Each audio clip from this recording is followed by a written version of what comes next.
Hayi ngathi kuthiwa kubuka kinyanda imuka nezibopho la kule nkonzi.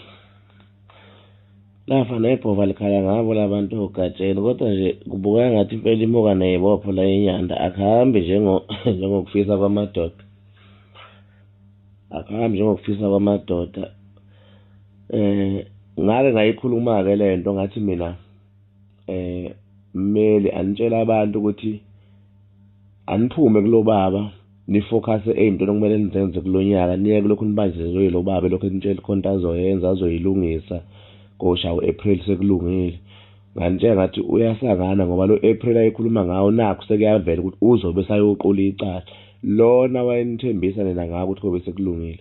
Ngayikhuluma lento yakhe mzwana esangana enza live lapha ku Facebook ekhuluma lele ngxavungxava wayeyikhuluma wayifaka ivideo ekhuluma le ngxavungxava wayeyikhuluma. Ngayibuka lento ngayibona ngathi no ningavumi ukubanjezelwa lo baba Married Nation, lo baba ayikho lento yakhe umsangano.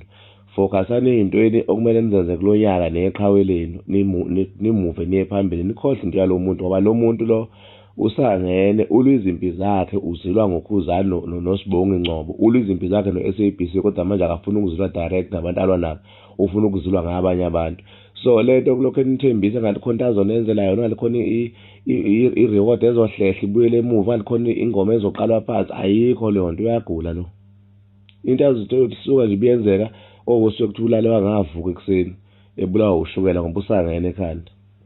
Usangene lo April ayinithembise ngawo ukuthi kobe sekuphele yonke into, uyagula wona April azobe asayothetha ngawo icala bese niyambuka nimbone ukuthi unjani.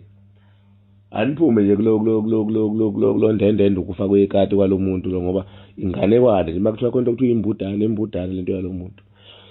Imbudane nje lena esangene nje futhi naye engazazi ukuthi isanganele inini. Sasimhlonipha lo baba kodwa wayelahlekisela yena ngenhlonipho nje ngalokuba isidumudumu kwakhe. Mdala impela kodwa nje isithuthu nje singenamsebenzi walutho.